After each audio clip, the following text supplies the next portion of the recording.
Good morning student, how are you. देखिए आज मैं आपको वर्ण विचार पढ़ा रही हूँ। आप ध्यानपूर्वक समझोगे। मुख से निकली ध्वनियों का लिखित रूप वर्ण कहलाता है।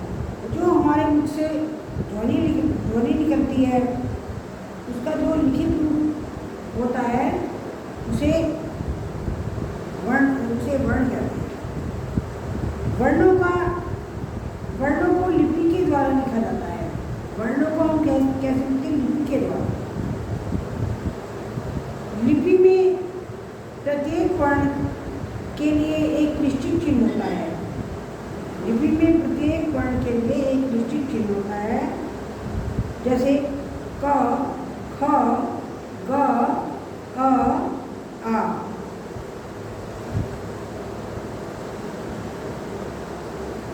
निश्चित चिन्ह कौन कौन से हैं? क, ख, ग, अ, आ आदि। वर्ण भाषा की वह सबसे छोटी इकाई होती है जिसके कोई खंड या टुकड़े नहीं किए जा सकते। वर्ण भाषा की सबसे छोटी इकाई होती है जिसके हम न कोई टुकड़े कर सकते हैं और नहीं कोई खंड कर सकते हैं। जैसे रक्षक, र प्लस र में आ की आवाज होती है। र प्लस आ। श क प्लस श पेट प्लस क प्लस ए रक्षक, श्रमिक। श प्लस श अ म प्लस ई प्लस क प्लस अ श्रमिक। वर्ण भाषा की सबसे छोटी इकाई होती है। वर्णों के मेल से शब्द बनते हैं। वर्णों के मेल से शब्द बनते हैं। इनके कोई टुकड़े नहीं किए जा सकते। वर्ण भाषा का वर्णमाला शब्द वर्ण शब्दों के मेल से बनता है। वर्ण शब्दों के मेल से बनता है जिसका अर्थ है वर्णों का समूह।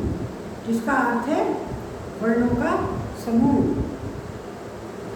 उच्चारण की दृष्टि से वर्णों के दो भेद हैं, स्वर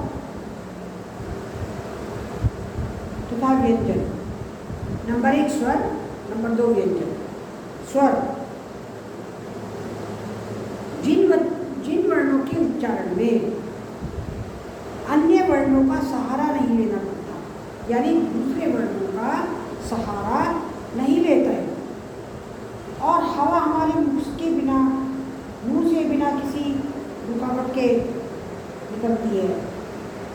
जिन वर्णों के उच्चारण में दूसरे वर्णों की कोई सहायता नहीं ली जाती और हवा हमारे मुंह से बिना किसी रुकावट के बाहर निकल जाती है, उन्हें स्वर कहते हैं।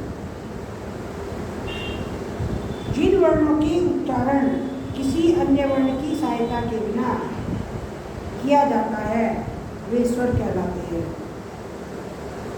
हिंदी में 11 स्वर होते हैं। अ, आ, ई, ऐ, उ, औ, री, ए, ऐ, ओ तथा औ। अ, आ, ई, ऐ, उ, औ, री, ए, ऐ, ओ तथा औ।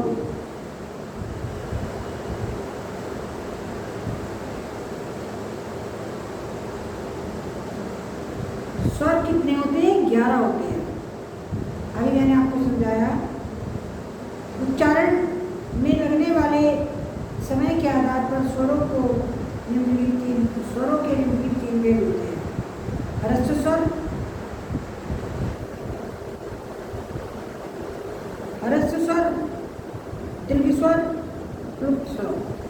स्वर 3 प्रकार के होते हैं, ह्रस्व, दीर्घ, रुक्। ह्रस्व स्वर जिन वर्णों के उच्चारण में सबसे कम यानी एक मात्रा का समय लगता है वे ह्रस्व स्वर कहलाते हैं। जिन स्वरों के उच्चारण में सबसे कम समय लगता है वह ह्रस्व स्वर कहलाता है। इसकी संख्या 4 अ, ई, उ तथा री। ये ह्रस्व स्वर 4 होते हैं, अ, ई, उ तथा री।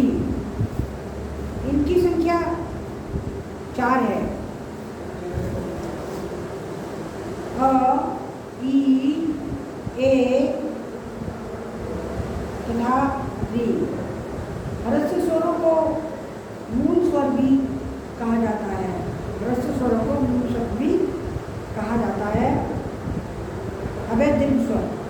जिन स्वरों के उच्चारण में ह्रस्व स्वरों के दुगना समय लगता है, जिन स्वरों के उच्चारण में ह्रस्व स्वरों से दुगना समय लगता है वे दीर्घ स्वर कहलाते हैं।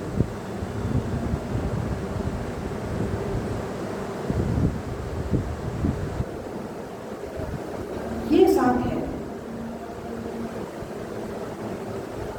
और ह्रस्व कितने होते हैं?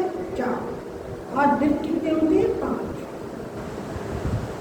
दीर्घ स्वर आ, ऐ, औ, ए, ऐ, ओ, औ। आ, दीर्घ स्वर आ जिन्हें बोलने में समय लगता है, आ, ई, औ, ए, ऐ, ओ, औ। देखा आपने, ह्रस्व से ज़्यादा समय लगता है दीर्घ स्वर को बोलने में, तो खींचना पड़ता है।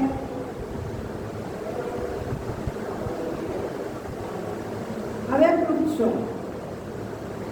जिन स्वरों के उच्चारण में ह्रस्व स्वर से 3 गुना अधिक समय लगता है, ह्रस्व स्वर से भी 3 गुना समय लगता है।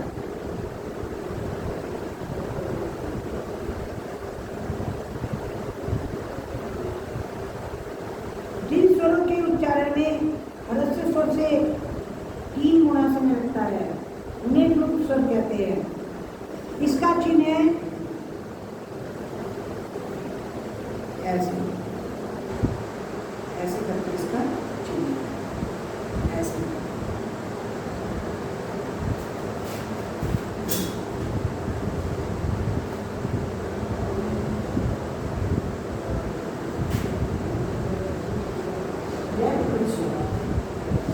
इसका चिन्ह कैसा है? इसका चिन्ह ऐसा है।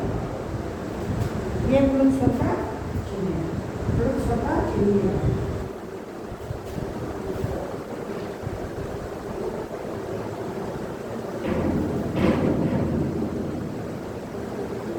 प्लुत स्वर का प्रयोग किसी दूर खड़े व्यक्ति को पुकारने के, जोर से गाने या आलाप लेने तथा रोने के समय किया जाता है। जैसे हे, श्याम, आ आदि। ये है प्लुत स्वर, क्योंकि इन्हें बोलने के लिए लंबा खींचा जाता है और इन्हें बोलने में समय भी ज़्यादा लगता है। स्वरों की विशेषताएं। स्वरों को लिखने के लिए स्वर 2 रूपों में प्रयोग किए जाते हैं अपने मूल रूप में, जैसे ऊपर, आई, आओ आदि शब्दों में अ, आ और औ अपने मूल रूप में है। अ, आ और ओ अपने मूल रूप में है। फिर है मात्रा के रूप में, जैसे चाची शब्द में चा, आ और आई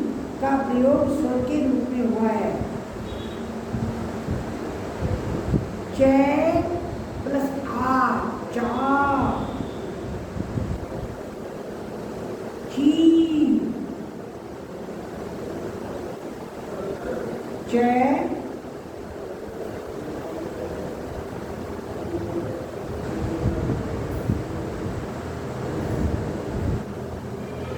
प्लस आ, चा। ची, चा प्लस ई, चाची। लिखने के व्यंजन के साथ स्वर का जो मिला हुआ होता है उसे स्वर की मात्रा कहते हैं। स्वर की मात्राएं निम्न प्रकार की होती हैं, जैसे अ,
नहीं होती है।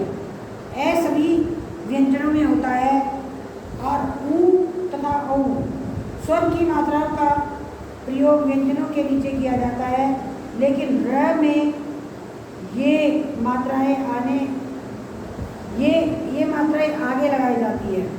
जैसे र, जैसे रुचि, र प्लस ऊ, रू। रुमाल, र प्लस औ प्लस रू प्लस ल, रुमाल। जो शब्द का री शब्द का उच्चारण री की तरह होता है, री शब्द का उच्चारण री की तरह होता है, इनका प्रयोग संस्कृत में हिंदी में आए तत्सम शब्दों में होता है, जैसे ऋषि, ऋण आदि। रीढ़ी की मात्रा रीढ़ी व्यंजन के पैरों से निकलती है। ये क्या है? पैर इसकी, ये रीढ़ी है, ये इसके पैर है, ये पैरों से निकलती है।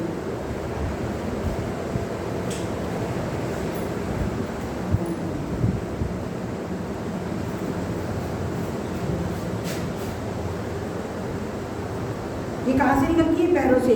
जैसे कृपा, मृग, प्रति, श्रृंगार। र के विभिन्न रूप। हिंदी वर्णमाला में र वर्ण का स्थिति विशेष है, क्योंकि इसके लेखन में विविधता है। र जब हलंत अर्थात स्वर रहित होता है तो उसके नीचे हल चिन्ह नहीं लगता। ऐसी स्थिति में रेफरे लगाया जाता है, जो बनकर अगले व्यंजन के सिर पर लगता है। रेफरे जैसे गर्व, जैसे गर्व है, ये नीचे रेफरे लगाते हैं, जैसे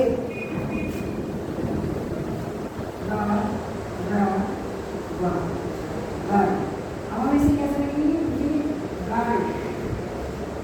ये रेफरे है, ऐसे नहीं लिखेंगे, ऐसे लिखेंगे गर्व।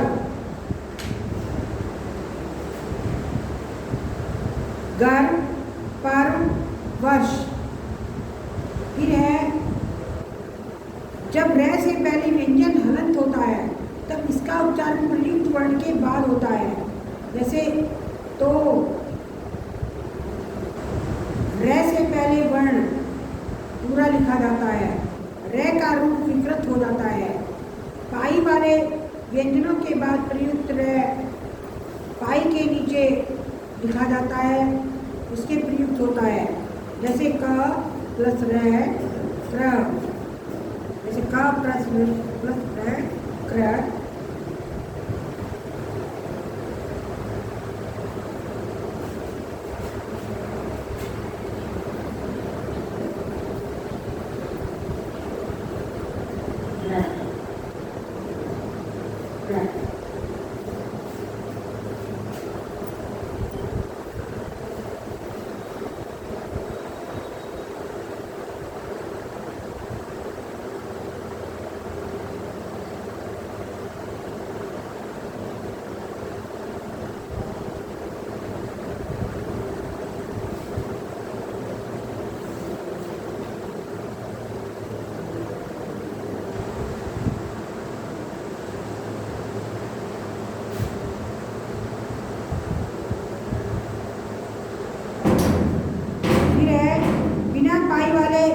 व्यंजनों के बाद प्रयुक्त रे व्यंजन के नीचे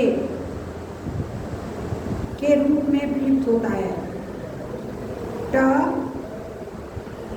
रे, जैसे ट बिना पाई वाले ट रे, जैसे ट राष्ट्र राष्ट्र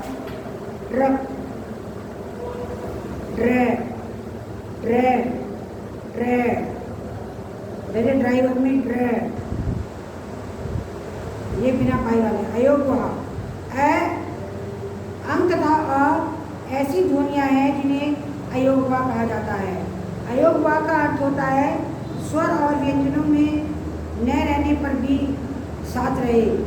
अंग और अ स्वर और व्यंजनों में न रहने पर भी उनके साथ प्रयुक्त होते हैं, इसलिए इन्हें अयोगवा कहा जाता है। आगत शब्द, आगत अंग्रेजी से हिंदी में आया है। इसका प्रयोग अंग्रेजी से हिंदी में आए शब्दों के लिए मिलता है, जैसे डॉक्टर, कॉलेज, ऑफिस। ये हम इसे चंद्रबिंदु नहीं लगाते, ये है आगत शब्द। जैसे है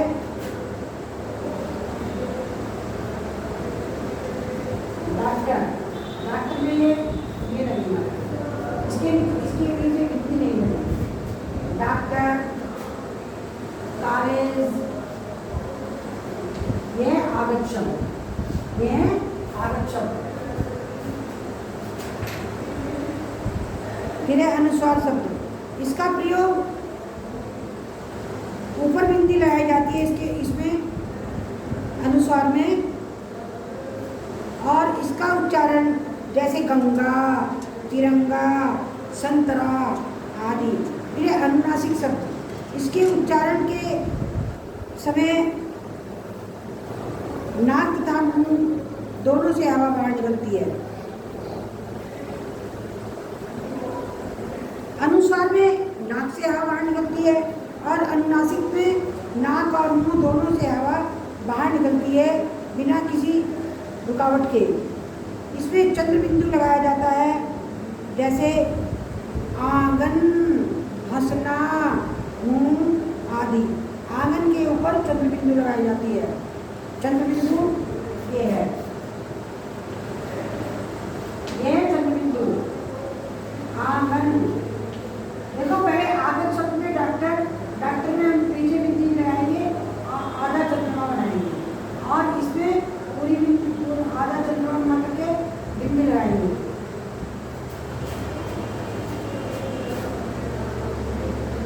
अनुनासिक में फिर विसर्ग, इनका चिन्ह विसर्ग है। इसका उच्चारण ह की तरह होता है। संस्कृत के शब्दों में ही इसका प्रयोग होता है, जैसे अतः, प्रातः। विसर्ग होते हैं ये अतः, प्रातः, है की तरह होता है।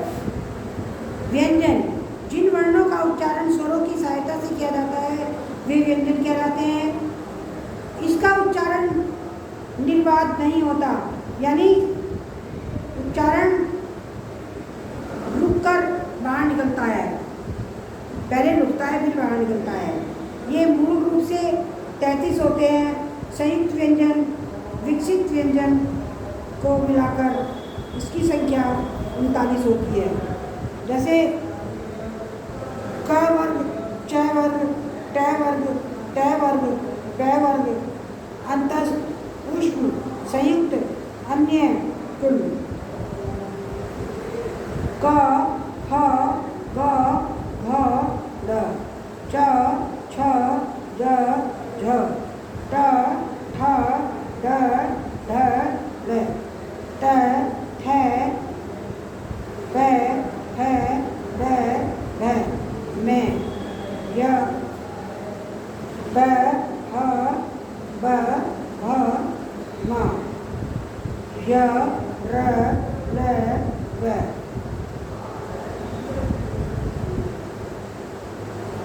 श, श, श एक पेट पटा से छोटा से बड़ा से। अक्षय, त्र, यज्ञ, श्र। फिर अन्य, ड, ड जो नए आए हैं। व्यंजन के 3 भेद होते हैं, स्पर्श व्यंजन, अंतस्थ व्यंजन और ऊष्म व्यंजन। स्पर्श व्यंजन जिन वर्णों का उच्चारण करते समय श्वास, वायु, कंठ, गला, होठ तथा जीभ को स्पर्श करती है और बाहर निकल जाती है, जो कंठ, गला और जीभ को स्पर्श करती हुई बाहर निकल जाती है, उसे स्पर्श व्यंजन कहते हैं। स्पर्श व्यंजन के 5 वर्ण होते हैं, क, ख, ग, घ, च, छ, ज, झ, ट, ठ, ड, ढ, त, थ, द, ध, प, ह, ब, भ। इसके पाठ कैसे हैं? जैसे क वर्ग, च वर्ग, ट वर्ग, ट वर्ग, प वर्ग। सभी व्यंजनों में ए स्वर मिला हुआ होता है। अंतस्थ व्यंजन जिन वर्णों का उच्चारण करते समय जीभ मुंह के किसी भाग को पूरी तरह स्पर्श करती है, उसे स्पर्श व्यंजन कहते हैं। अंतस्थ व्यंजन कहते हैं ऊष्म व्यंजन। जिन व्यंजनों के उच्चारण में हवा मुंह से रगड़ खाकर तथा गर्म होकर बाहर निकलती है, वह ऊष्म व्यंजन कहलाती है। इसकी संख्या 4 होती है। संयुक्त व्यंजन जब 2 या 2 से अधिक व्यंजन आपस में मिलकर नए शब्द बनते हैं तो वे संयुक्त व्यंजन कहलाते हैं। संयुक्त व्यंजन है अक्षय, त्र, यज्ञ, श्र। अव्यद्वितीय व्यंजन एक ही वर्ण का दो बार मिलना द्वितीय व्यंजन कहलाता है। जैसे प्रसन्न, छज्जा, हिस्सा, रस्सा। फिर संयुक्ताक्षर जब एक स्वर रहित व्यंजन का भिन्न स्वर रहित व्यंजन मेल होता है तो उसे संयुक्ताक्षर कहा जाता है। जैसे तुम्हारा, प्यारा, स्वाद। वर्णों के उच्चारण स्थान